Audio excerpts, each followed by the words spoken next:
Ayun o, shout out kay Carl Justin Villamor. Ayan o, nakatest ay solar generator mo. Kaya nagkakabit. Ay tatlong ilaw, wala na akong pang test na iba no mga kaibigan. Ayan, nagtataka ang tao, bakit ang dami mong ilaw? Ayan o, mga kaibigan, at wala pang nababawas. Hindi tayo naka-charge ngayon ha. Ayan o, independent ngayon ang ating solar generator.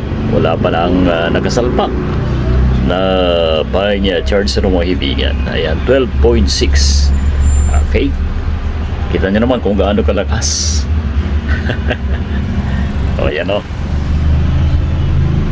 Korean solar na mga kaibigan. Ayan, solar, ayan lahat.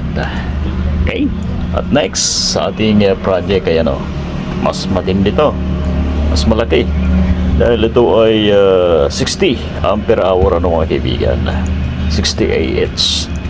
Yan kay Utol Rudy, ayan po, nakahanda na yan at gantay na lang tayo ng wirings at controller. Alright.